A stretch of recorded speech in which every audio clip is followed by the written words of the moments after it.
Nikola Tesla, the forgotten genius. We're in 1856, and in Paris a treaty is signed that ends the Crimean War. The first conflict in history covered by photographic journalists. It's the year a young and brilliant Sigmund Freud enters the limelight with his psychoanalysis. The same year a tender creature is born in what is now Croatia, a baby that will become a man who, unbeknownst to him or to his fellow man, will become the anonymous and forgotten contributor to some of the most important technological advances in modern times, Nikola Tesla. His father was a minister in the Serbian Orthodox Church, and his mother was an illiterate but inventive woman. They both worked incessantly so that their second youngest of 5 children would have a good education.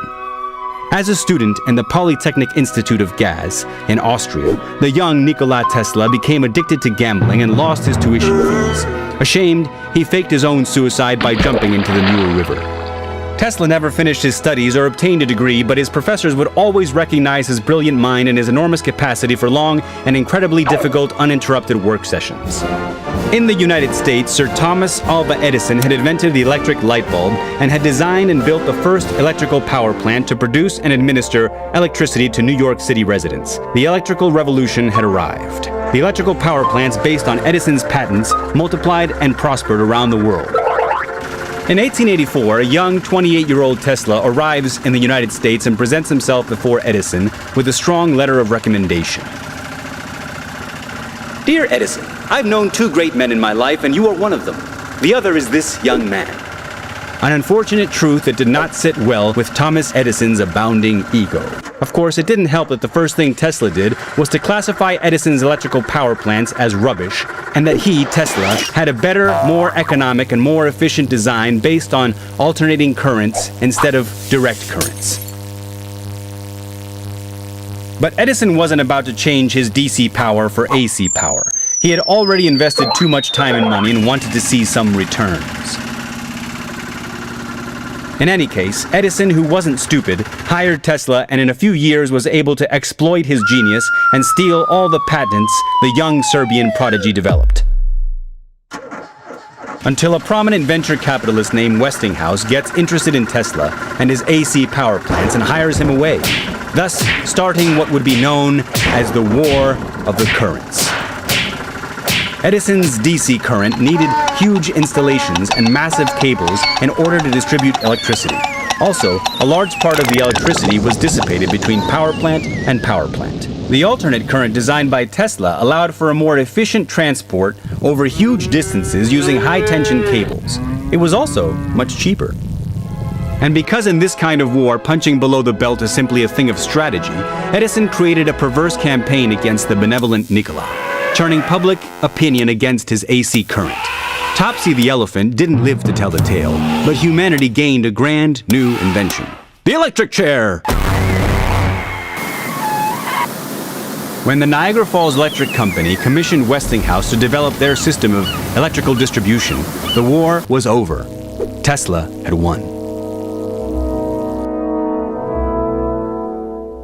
Tesla went bankrupt a few times throughout his life while he was developing his greatest invention, a system to generate and send energy over enormous distances with no cables.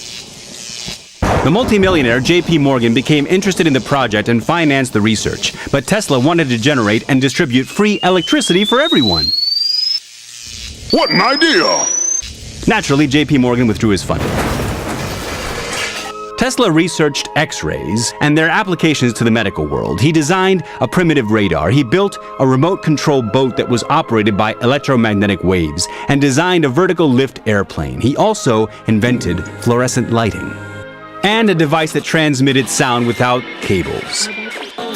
A device that would end up being called the radio and which was patented by the Italian Guillermo Marconi, who would later receive the Nobel Prize for his invention.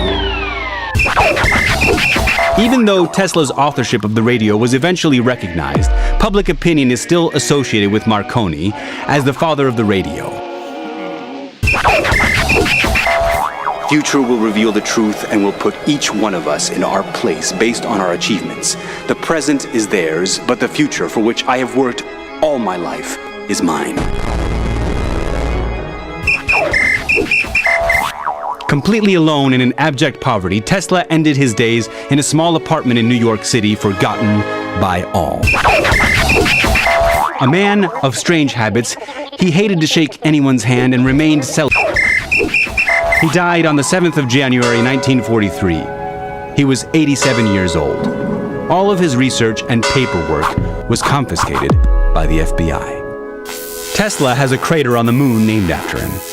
His pioneer investigation into wireless energy transmission is a field that to this day remains wide open.